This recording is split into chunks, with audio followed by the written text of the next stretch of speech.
Welcome to Eklavya Study Point and I am Sachin, and in today's video we are going to discuss some MCQ questions and format of letter to the editor। ठीक है, इसमें first term में आपके जिस भी तरीके से MCQ आने के चांसेस हैं हम उस तरीके से MCQ करने वाले हैं। फॉर्मेट आपको बता दूंगा, कुछ जनरल टिप्स बता दूंगा लेटर टू एडिटर की, अगर आता भी है लिखने को। ठीक है, तो आइए वीडियो को स्टार्ट करते हैं। इंस्टाग्राम पे आप मुझे फॉलो कर सकते हैं, आपकी कोई कंफ्यूजन हो तो आप आके मुझसे पूछ सकते हैं, आप अपना मैसेज मुझे भेज सकते हैं। यूजर नेम आपके सामने है, ठीक है, आप इसको सर्च मार के मुझ तक अपना मैसेज पहुंचा सकते हैं। टेलीग्राम ग्रुप को अगर आप ज्वाइन करना चाहें तो आप टेलीग्राम ओपन कर सकते हैं, और क्लास 12 ESP न्यू ग्रुप आपको वहां पे सर्च मारना है। वहां पे 12,000 से प्लस स्टूडेंट्स ऑलरेडी एडिड हैं। ठीक है, वहां पे आपको अपडेट्स मिलते रहेंगे। नोट्स अगर आप पढ़ना चाहते हो तो हमारी वेबसाइट पे अवेलेबल है, फ्री ऑफ कॉस्ट है, www.eklavyastudypoint.com। सभी सब्जेक्ट्स के नोट्स आपको वहां पे मिल जाएंगे।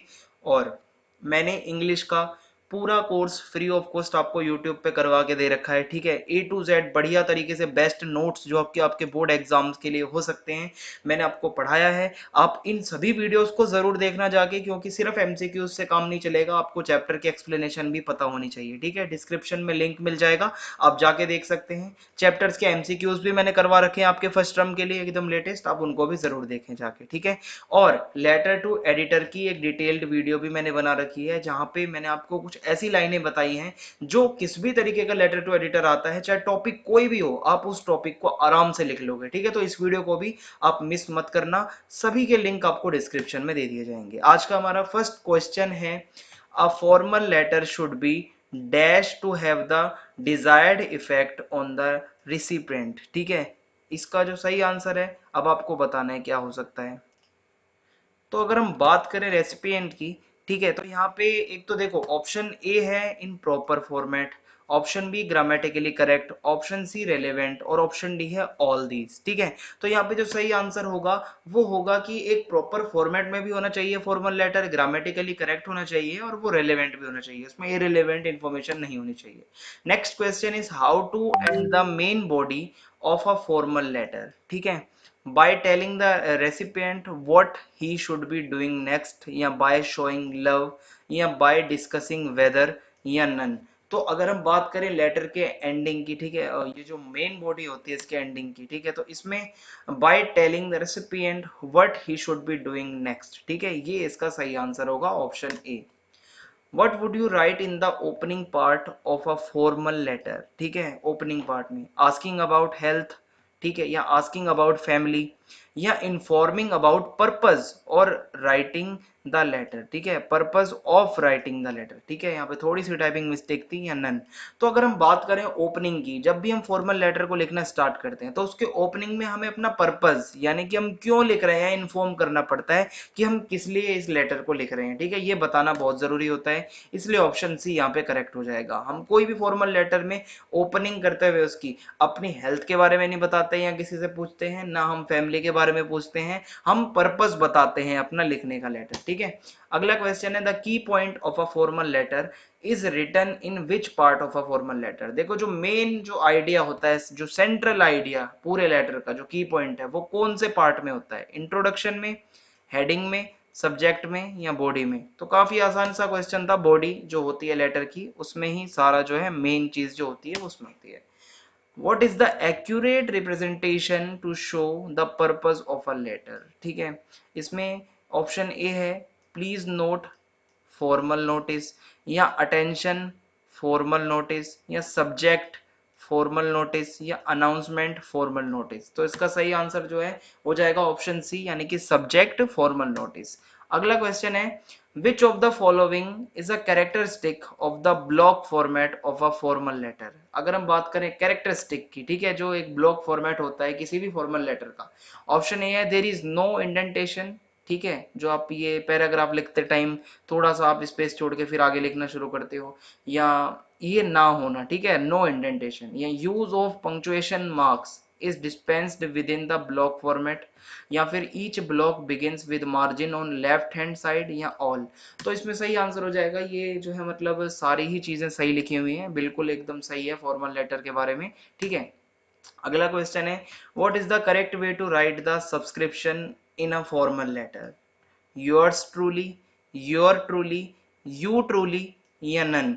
तो लास्ट में अगर हम बात करें जब हम लिखते हैं तो हम yours truly लिखते हैं, ठीक है, ऑप्शन ए करेक्ट हो जाएगा। What is written on the top of editor's letter on the left side? ठीक है, टॉप में लेफ्ट साइड में क्या लिखा होता है? सैल्यूटेशन, योर्स ट्रूली, सब्जेक्ट या सेंडर एड्रेस? तो सबसे ऊपर ऊपर कोने में हम सेंडर एड्रेस लिखते हैं सबसे पहले, ठीक है। Which of these is the right format of writing the date in all the formal letters? Most important question, ठीक है। डेट बहुत बच्चे गलत लिखते हैं। ऑप्शन ए है, ठीक है, 21, फिर ये डंडा लगा देंगे 11, फिर डंडा, फिर हम आगे जो है ईयर लिखते हैं।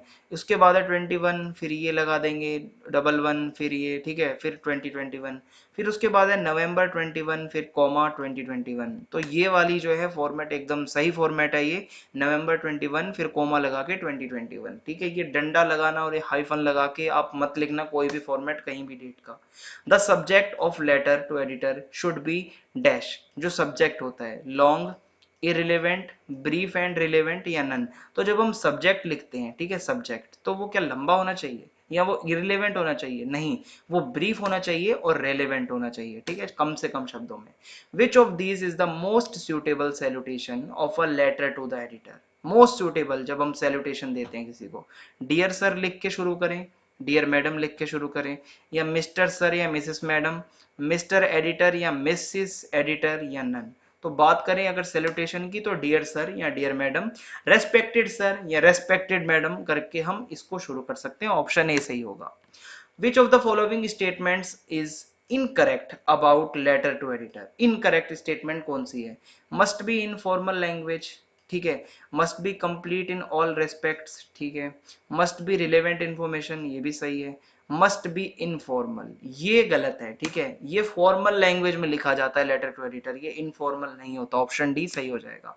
फिर है, what is the motive of writing a letter to the editor? क्या होता है उद्देश्य हम जब लेटर हम लिखते हैं एडिटर को? To ask him to take action. बहुत बच्चे ऐसा करते हैं, sir please solve our problems, ठीक है, लास्ट में लिख देते हैं वो एडिटर के उसमें लेटर में, ये गलत है, ठीक है। हम कोई भी उसको नहीं कह सकते कि वो एक्शन ले। टू ऑर्डर हिम, ऑर्डर भी नहीं दे सकते। To request him to give some space to your views on his in his column, ये हो सकता है ऑप्शन सी, यानी कि हम रिक्वेस्ट कर सकते हैं कि हमारे लेटर के अंदर जो जो प्रॉब्लम्स हैं, जो हमारे कंसर्न्स हैं, आप अपने कॉलम में, अपने न्यूज़पेपर, एस्टीम न्यूज़पेपर के कॉलम में उनको जगा दो, ठीक है। ऑप्शन सी सही हो जाएगा।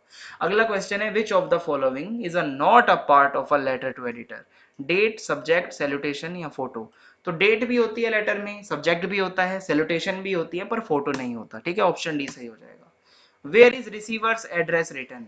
On the top of the letter, just below the date, just above date या just after salutation? सही आंसर होगा just below the date, date के जस्ट बाद में रिसीवर एड्रेस को लिखा जाता है।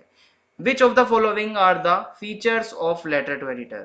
Stick to the point, अपना to the point रहना है, या formal language, या relevant content, या all these? सारी बातें सही हैं। लेटर टू एडिटर लिखते समय अपने अपने जो है ये ध्यान रखना होता है कि टू द पॉइंट चलना है हमें लिखते हुए, फॉर्मल लैंग्वेज होनी चाहिए, इनफॉर्मल ना हो, और रेलेवेंट हो, कुछ भी नहीं लपेट देना है आपको उसके अंदर, ठीक है। तो ऑल दीज जो है सही ऑप्शन इसका हो जाएगा। फिर नेक्स्ट जो है, अब मैं आपको कुछ जनरल टिप्स बता देता हूं। अगर लिखने को आता है कभी जिंदगी में लेटर टू एडिटर, तो उसके लिए देखो, सबसे पहले रीड क्वेश्चन केयरफुली, काफी अच्छे से क्वेश्चन को पढ़ना है। अवॉइड यूजिंग लॉन्ग सेंटेंसेस, ज्यादा बढ़ा चढ़ा के मत लिखना। Don't emphasise on a single point. बहुत बच्चे करते हैं कि एक दिमाग में उनके पॉइंट आ जाता है, उसी को खींचते रहते हैं, उसी को खींचते रहते हैं लिखते लिखते। ऐसा मत करना, ठीक है। Don't cross word limit, word limit के पार मत जाना, टाइम आपका खराब होगा। टू द पॉइंट और ब्रीफ, ठीक है, बिल्कुल अपनी बात बताते हुए चलें, to the point. Don't use short forms, formal letter में शॉर्ट फॉर्म का इस्तेमाल ना करें। अब अगर फॉर्मेट की बात करें तो कुछ इस तरीके से होता है, सेंडर्स एड्रेस, ठीक है, डेट है आपकी, और उसके बाद यहाँ पे द एडिटर, न्यूज़पेपर्स नेम, उसकी सिटी, सब्जेक्ट लिख सकते हो, अंडरलाइन कर सकते हो चाहो तो, रिस्पेक्टेड सर या मैडम लिख सकते हो। फिर इंट्रोडक्शन दोगे आप अपने कंटेंट का, डिटेल्स बताओगे अपने टॉपिक की। पैराग्राफ 3 में सजेशंस, रिक्वेस्ट, सॉल्यूशन, होप, कुछ इस तरीके से लिख सकते हो। Thanks, yours truly, and name, ठीक है। इस तरीके से आपका पूरा फॉर्मेट चलता है। तो आपको फॉर्मेट बता दिया, जनरल टिप्स बता दिए, एमसीक्यू करवा दिए। अब इसके बाद भाई जैसा भी आता है आप अपने एग्जाम में अच्छे से कर पाओगे, ठीक है। वीडियो पसंद आई हो तो आप कमेंट करके जरूर बताना कि आपको और ऐसी वीडियोस चाहिए। चैनल को सब्सक्राइब करना ना भूलें, बेल आइकन को दबा दें ताकि आने वाली वीडियोस के अपडेट्स आपको मिलते रहें। वीडियो को ज्यादा से ज्यादा शेयर कर दीजिए। जय हिंद, जय भारत, धन्यवाद, थैंक्स फॉर वॉचिंग।